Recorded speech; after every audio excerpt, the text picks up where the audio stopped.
Canada did not begin as a dream. It began as a problem. In the mid-1800s, North America was unstable. The United States was expanding fast. It had already taken half of Mexico.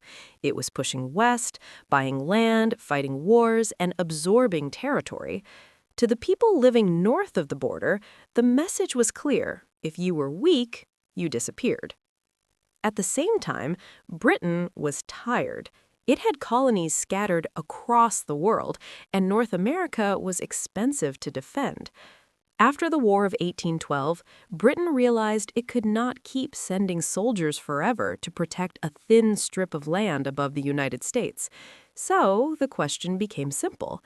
How do you keep this territory without paying to defend it forever? The answer was not independence.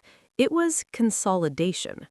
The British colonies in North America were small, divided, and politically fragile.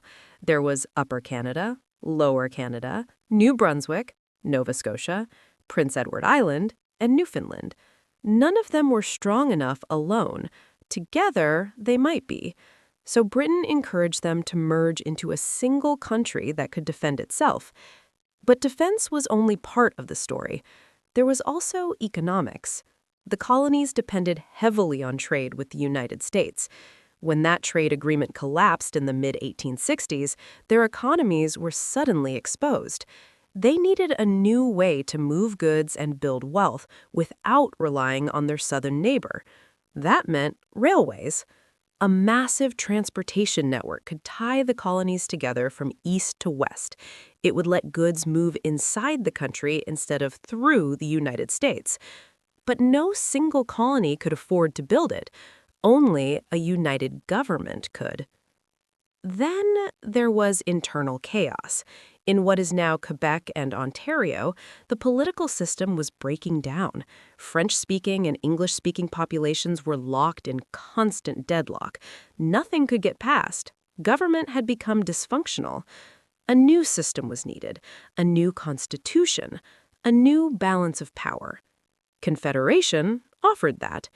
In 1867, Canada was born not because people felt Canadian, but because the alternatives were worse. Annexation by the United States, economic collapse, political paralysis, or endless dependence on Britain. So 4 colonies came together: Ontario, Quebec, New Brunswick, Nova Scotia. They created a new country with a federal system designed to prevent internal collapse and resist external pressure. Canada was built as a buffer against American expansion, a buffer against internal division, a buffer against British exhaustion. It was designed to be stable, cautious, and centralized. That is why Canada's government works the way it does today. The Prime Minister is powerful. The federal government is strong. Parliament can act quickly when it wants to. That was not an accident. It was built into the system because the country was born out of fear of falling apart. Canada did not start as a bold declaration of independence. It started as a survival strategy, a way to keep land, power, and identity in a dangerous neighborhood. Over time, Canadians added culture, values, and a sense of nationhood on top of that structure. But the foundation was always practical, not emotional. Canada exists because being united was safer than being separate. And that logic still shapes the country today.